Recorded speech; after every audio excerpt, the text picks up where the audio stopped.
dans le présent, je dirais même dans l'instantanéité. L'émotion déconnecte les paroles et les actes de l'histoire, du passé. Et l'émotion aussi, quand on parle sous le joug de l'émotion, on manque de lucidité pour pénétrer suffisamment avec force, avec impact, le futur et l'avenir. Dans le discours du président Macky Sall, il y avait beaucoup d'émotions dans son discours. Et à la suite de son discours, on a senti aussi, on a écouté certains de nos compatriotes commenter avec beaucoup d'émotion. Mais il est important de rappeler que le peuple a vaincu, le peuple a gagné. C'est le triomphe du peuple. Et que cette victoire du peuple, l'émotion ne doit pas nous amener à justement ne pas faire la bonne lecture de ce qui s'est passé. Le président Macky Sall s'est déconnecté totalement du passé récent. 50 morts. Totalement déconnecté de la crise de confiance. Totalement déconnecté de cette crise de méfiance et même de défiance. Totalement déconnecté de la raison fondamentale qui a amené les violences il n'y a pas longtemps au Sénégal.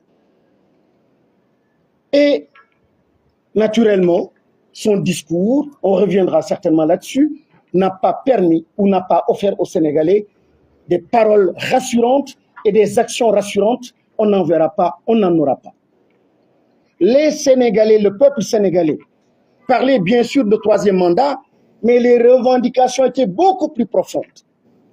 Beaucoup plus profondes, et je refuse que, en claquant des doigts, que Macky Sall parle simplement d'un troisième mandat et qu'il délimite l'espace de réflexion.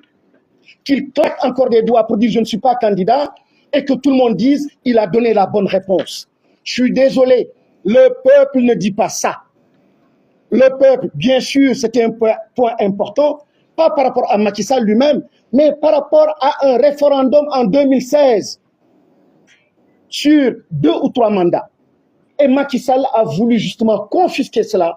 Et ce que je regrette par rapport à cette réponse, qui devait être une réponse historique et pédagogique. Imaginez-vous un instant que Macky Sall prenne la parole pour dire « Je m'en tiens à ce que la Constitution dit. Je renonce à un troisième mandat. » Ce n'est pas du tout la même portée, ce n'est pas du tout la même signification. Malheureusement, il a ramené la chose à une dimension d'ego, à une dimension personnelle. Et je dis, cette subtilité-là, je veux la relever parce que le peuple est au-dessus, comme il l'a dit, et le peuple demandait beaucoup plus. Le peuple demande quoi? Il demande des élections transparentes. Le peuple demande quoi? Des élections inclusives. Le peuple n'a pas été violent parce que Macky Sall a dit oui ou non, je n'allais pas être candidat. C'était une revendication, bien sûr, mais c'était des décisions de justice qui ont amené le peuple à réagir de cette sorte. Et dans le discours du président Macky Sall, malheureusement, je n'ai pas entendu de réponse pour rassurer davantage ce peuple. Donc, le président Macky Sall a une opportunité extraordinaire. Il a encore 6 mois et 7 mois. Encore une fois, qu'il se détache de l'émotion et qu'il donne de la hauteur à son discours, qu'il sauve le pays. Il a les moyens, mieux vaut tard que jamais. Il a les moyens aujourd'hui qu'il s'est libéré des politiques, il s'est libéré des politiciens, il s'est libéré de toutes sortes de pressions.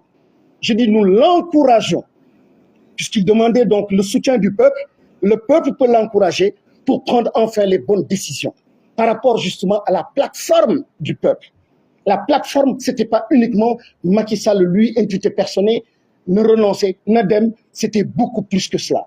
Donc encore une fois, victoire au peuple, vive le peuple sénégalais, et nous pensons, nous espérons que les bonnes réformes par rapport aux institutions seront initiées. Et enfin, je dirais que ce peuple-là, c'était aussi une partie qui est allée au dialogue. Mais ce dialogue, malheureusement, le lien, il est extrêmement faible entre ce qui a été débattu, discuté et ce qui a été dit. Et là aussi, encore une fois, c'est ce jeu et ce manque de respect vis-à-vis du peuple. Comment on peut mobiliser pendant 2-3 semaines le peuple en disant, c'est à partir de cette plateforme que je vais parler à ma nation. Or, on a bien discuté de dialogue national ou politique et on se rend compte finalement que ce n'était que politicien. Parce que les questions liées à la sécurité, liées à la justice, d'autres questions qui interpellent, qui intéressent la jeunesse sénégalaise, les femmes sénégalaises, les Sénégalais de façon générale, n'ont pas du tout été absolument pas abordés par le président. Les deux seuls points qui l'intéressaient, c'était dans une semaine, on va présenter quelques projets de loi à l'Assemblée nationale.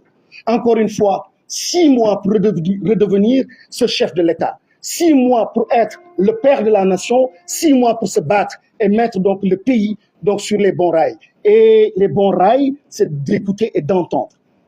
Tout le monde, tous les Sénégalais veulent Ousmane Sonko comme candidat à l'élection présidentielle.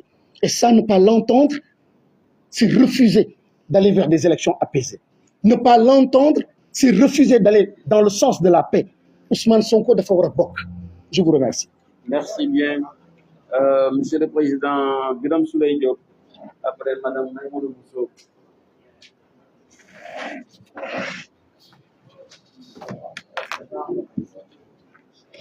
Bonsoir à tout le monde. Nous avons parlé tout de suite de code d'honneur du président sortant.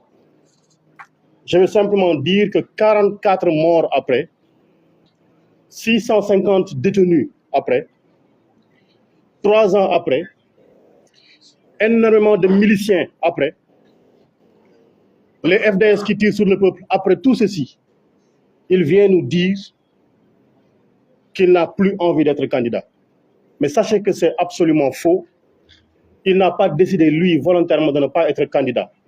C'est le peuple. Nous n'avons jamais cessé de le rappeler. La souveraineté appartient au peuple et le peuple a décidé. Il a compris que le peuple allait marcher sur lui s'il décidait d'être candidat.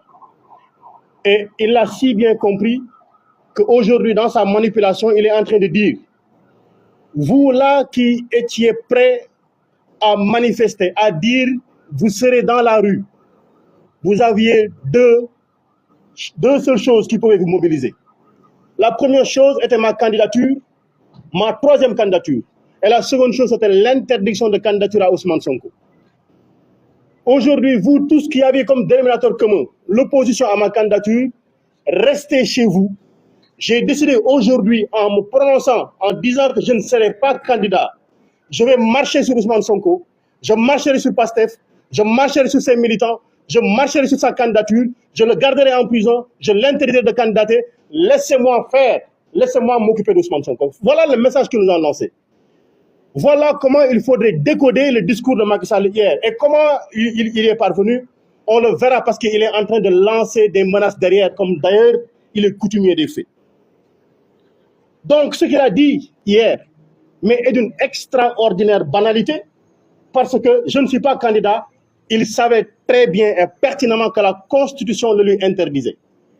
Et je dis, pour ceux qui ont décidé de lui faire confiance, mais gardez-vous de totalement lui faire confiance, parce que comme il a été dit tout à l'heure par Ngagne Demba Touré, il garde sous son coude 3 cartes, 3 coups qu'il peut nous faire au dernier moment. Et j'avertis les prochains candidats de la paire, évitez de manger chez lui, évitez de boire son eau, il est capable de vous empoisonner et de dire comme nous n'avons plus de candidats, je reviens, et de le faire à la Ouattara. Prenez garde, je parle d'Amadouba, de Aly Ngouille Ndiaye et de tous ceux-là qui ont été cités, faites bien attention. Si vous n'arrivez pas à gainer votre bouche d'invulnérabilité, ne mangez pas chez lui. Mais je dis une chose, il n'est pas candidat et Dakar dort. Comprenez ce que je suis en train de dire. Il n'est pas candidat et Dakar est en train de dormir. Ça veut dire que le fait qu'il ne soit pas candidat n'intéresse aucun de ses souteneurs. Mais qu'ils disent qu'Ousmane Sonko ne sera pas candidat, Dakar ne dormira plus. Qu'ils disent qu'Ousmane Sonko ne sera pas candidat, le Sénégal ne dormira plus. Et il faudra qu'ils le comprennent. Donc tout ceci n'est en rien une déclinaison du dialogue politique. En rien, il faut qu'on le comprenne. Tout ce qu'il vient de dire n'a rien à voir avec le dialogue politique. Il a compris le message qui lui a été lancé. Et comme nous l'avons dit, sa déclaration tardive a causé beaucoup de morts. Mais l'affaire CPI, on ne va pas lâcher l'affaire. Top cas,